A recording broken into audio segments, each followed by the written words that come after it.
Hi, I'm back with the 25 book to 2025, recording this in 2025 March in Great Yarmouth. Last year I covered the first term Malory Towers by Enid Blyton, and then I was cruising in a charity shop and actually managed to get the first three for 50 pence. So I thought, you know what, I'm going to do the second year in 2025 and the third year, or the third term in 2026. So anyway, I haven't actually read the 2026 one yet though, so I have no idea the blurb on the back what the story is actually about until I started reading it. All it says is join Darrell and her new friends as they learn about boarding school life. Along the way there are quarrels, lessons and sporting contests, teachers to play tricks on and plenty of midnight mayhem and midnight feasts. This book contains the first three Malory Towers books in one bumper volume. Okay, so Darrell's going back for a second term at Malory Towers, Darrell Rivers. And in the first term, you know what? I generally enjoyed the first one because it was, first of all, done so many years ago. But the fact is that nothing really changes. So I thought the first one was really, really good. This is Darrell at her second term. She's all set in and happy and ready to be going back to Malory Towers. Here we are. Right. The car pulled out of the drive into the road. Darrell cast a long look back at the house. She would not see it again for 3 months. She felt a little sad, but had been a sensible girl. She cheered up once more and said her thoughts on Malory Towers. She had grown to love her school very much in the last year, and she was proud that she belonged to it. For terms in the first form with Miss Potts lay behind her, and she had a year in the second form to look forward to. Right, so, oh yeah, she's absolutely loving it. Absolutely loving it. And then in these books, there's like a sycophantic girl called Mary Lou. Okay, oh God, Mary Lou. Mary Lou, okay, basically attaches herself to. Basically, Mary's quite insecure, so she attaches herself to people. Mary Lou is important in the story, as saying, okay? Sally and Darrell laughed, okay? Sally's her friend. Mary Lou was devoted to both Sally and Darrell. The Darrell was her heroine, and the girls liked little Mary Lou very much.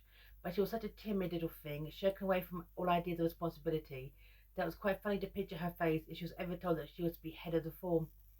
Right. Actually, no, in this, Mary Lou has actually had a bit of a glow up because she's become really, really good at French. Really, really good at French. Now, but of course, okay, people are going to use that against her, especially Daphne and Gwendolyn. Gwendolyn is the established bully of Mallory Heights, and Daphne is a new girl. Now, there's a new girl in this called Ellen Wilson. Now, interesting too, because very much, okay, shows, okay, like the shows, because she's like the Four Marys, is the scholarship student in a boarding school. There's a scholarship student called Ellen Wilson. She's working class in Malory Towers. Now, the thing is this, is not once do Darrell and the rest really see things from Ellen's point of view. They're all from a place of privilege. They talk about their big holidays, their governesses, the kind of thing, their lessons in the schoolroom. Ellen went to basically comprehensive, then worked her arse off to get into Malory Towers, but she's out of her depth. But none of the girls ever think about that. Here you go. Hello, come along with us and we'll look after you. What's your name? Ellen Wilson, said the girl. She had a very pale face and looked tired out. In the middle of her forehead was a deep line cutting down between her eyebrows, making it look like she was continually frowning. Darrell didn't much look like the look of her, but he smiled at Ellen kindly. Right. I expect you feel pretty muddled with all this row going on. Hi, my name is Darrell Rivers and this is my friend Sally Hope. It's like, yeah, she's sitting there permanently frowning. It's like, oh, I don't like the look of her. Oh, is it because she's working class, Darrell? Is someone's class showing? Yeah, look like she's permanently frowning. Yeah, she's a working class girl in Malory Towers. Malory bloody Towers. And then another new girl is Daphne. Now, Gwendolyn, as I mentioned before, the school bully, she basically Daphne comes and saying, "Oh yes, my father's rich. We have 3 tennis courts. One's super soft. Always entertained on the yacht." Right. Okay. And this bit here. Gwendolyn said that Daphne's father is practically a millionaire. She had a nanny and a governess before she came here, and a governess, a nanny and a governess. Oh, that's why dear Gwendolyn is sucking up to her. I thought it must be something. Hey, say must be something. Absolutely. So you have Gwendolyn sucking up to Daphne. Absolutely. And when um Ellen is talking with the girls about the scholarship she got to Malory Towers, it's little things, okay? It's like, well, she can't swim, which because she had the opportunity. Malory Towers has its own swimming pool, which is piped in by the sea, funny enough. And this bit here, right? I never had much time for games, but I always had to play them well. I always had to work so hard always. We must be jolly clever, said Mary Lou. You won the only scholarship offered that would take you to Malory Towers, didn't you? I don't believe I'm really clever. I mean, I can work and work and work and remember things, but I'm not brilliant like some girls. I don't need to work hard at all. They're at top because they're so clever, and they can't help it. I have to work for everything. Still, I badly wanted to come into Mallory Towers, and here I am. All the hard work was worth it. Well, not really, because before Ellen, it causes basically a nervous breakdown. She can't keep up with the pressure. She cannot keep up with the pressure. Everyone, it's everyone just doesn't understand, and people actually turn on her. She has very, very few friends. She studies all the time. She's very kind of secretive.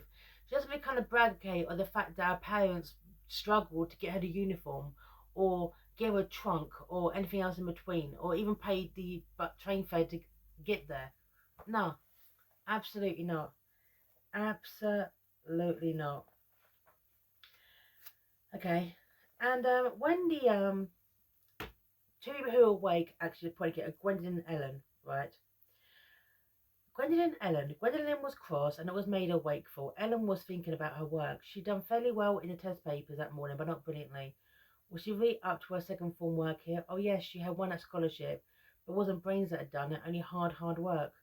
Was it going to be terribly hard out here to keep up with the others? Her brain didn't seem to work so easily as it used to. Ellen was worried I did not fall asleep too long after Gwendolyn. Exactly. Exactly. She's passed the test, but out of her depth. And obviously, she winds up friendless because you can't really open up about this because these girls don't understand. Absolutely not. Generally liked about this book is that in between, okay, the pranks that they play on their form teachers, you've got another student, okay, who's a really good artist who does caricatures of everyone. Is that in this book, no one comes off scot free, apart from I guess Mary Lou and Ellen, the scholarship student. Everyone is actually mean to each other. Even Darrell's not particularly that great. He's actually quite mean to Mary Lou. And also really, really mean to Ellen as well. It's like, well, you don't want to be our friend because basically, well, you think you're too good for us. You know, she's a scholarship student, but they just don't get it. And then when it comes to Daphne and Gwendolyn, remember Daphne, okay, is the pretending to be really filthy rich and almost a millionaire. Is they're both using Mary Lou, who in the meantime has become very, very good at French, and she winds up doing their French homework. And this bit here, right? You needn't worry, Daphne said to Gwen. I'm only using her, silly little thing. Let her come out with me sometimes when you're busy, because I don't want her to think I only want her to help for my French. You can use her too, Gwen. Could be my work when I've done it. So Gwendolyn put out with Mary Lou's company at times, even though she said nothing when she went off alone with Daphne. What did it matter? Daphne was only using her. But at the same time, Daphne couldn't help liking little Mary Lou, and it was certainly a change from the silly Gwen to have good-hearted Mary Lou trotting by her side once or twice a week. Essentially, okay, Mary Lou's turned her attentions from um, uh, Darrell to Daphne. Right, absolutely. Right, and the thing is this, maybe because this is a book written in like the 1950s, is essentially, oh, sorry, my correction, 1948. It's a book written, okay, in 1948. It's the tension, it feels okay, this character actually entered puberty, which is very, very rare for a school story to actually do that, to really, really age up the characters, from the first term to their second term, which was really, really impressive. I mean, this book came out, well, God, almost 80 years ago. Here you go. Gwendolyn was beginning to be jealous of Mary Lou, for she sensed that Daphne was beginning to like her very much. But Gwendolyn always laughed when Gwendolyn spoke to her about it. You know, I'm only using her. Don't be a mutt, Gwen. You're my friend, and then what anyone else. I've got nothing whatever in common with Mary Lou, that silly simpleton, stupid little mouse. Okay, which, by the way, Mary Lou doesn't hear, but I wish she had. And all this, by the way, people's objects are going missing. People's like brooches, people's jewelry, people's pens, people's nice stuff is going missing. It's absolutely going missing.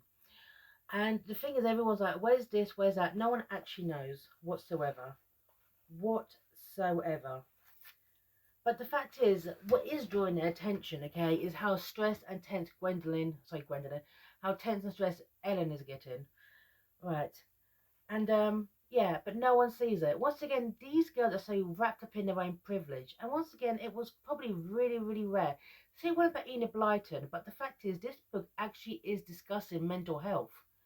In a book written in 1948. because Ellen's mental health is in the absolute gutter at this moment in time.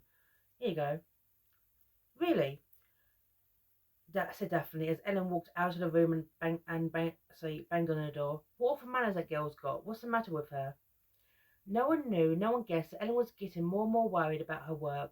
She knew that the end of term tests were coming along and she wanted to come out well in them. She must. She was working hard every minute and she always began to feel at last to be able to face the test and do well.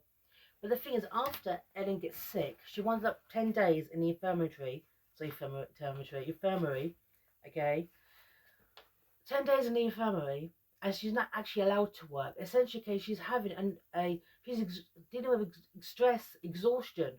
I mean, come on, a book for 1948 actually doing that. How rare is that? And when she flashes back to her life as being working class and now winning a scholarship, right, here you go. Just kind of shows how dire it is. The uniform had been expensive, even the train fare was expensive. It was a good thing she'd been able to get a lift down in someone's car. Mother had bought her a new trunk and a new suitcase, more expense. Oh dear, was it a really good thing to win a scholarship to school at Malory Towers when you had to count your pennies? Perhaps it wasn't. Perhaps it wasn't. And when she comes back to her class, it really kind of illustrates what is going through Ellen's head, which is really, really sad.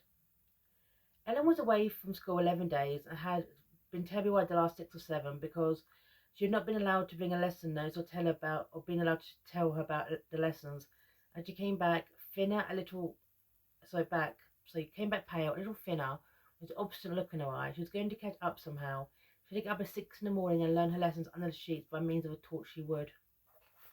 Right.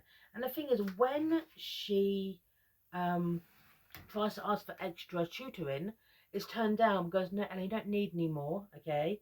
You're even up to your ordinary work. Don't worry about it. Don't worry about it. If I actually just deferred these tests, all this wouldn't have happened. All this wouldn't have happened. So Ellen gets into her head to steal the test papers, to actually look through the test papers. However, she's caught, okay? But the thing is this, as things are going missing, as they think Ellen was stealing the test papers, and she was tempted to do it, and she was caught, right? They start blaming her for all her stuff going missing as well. Well, essentially, it's what, as you've stolen the test papers, what now? Okay, you're obviously stealing our stuff. Here you go. Right. Really, I've never taken anything, cried Ellen with a haunted look on her face. What should I take? Right, or perhaps purses with money or a gold brooch or two. Come on, own up, Ella. You look as guilty as can be, so why deny it? Right. Do you mean that you think I've been stealing your things? We do. Why else would you snoop around as you do? I might go through Miss Parker's desk. Can you give us a good explanation of that? No, Ellen couldn't.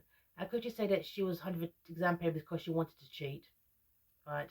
Then they will turn on her, calling her a liar, a thief. Okay. That's the thing. Right. So in the end, when it all comes out, okay, about what Ellen was tempted to do, and in the end, I will give her this, she actually goes there thinking that she's going to be expelled, and yet she confesses, right?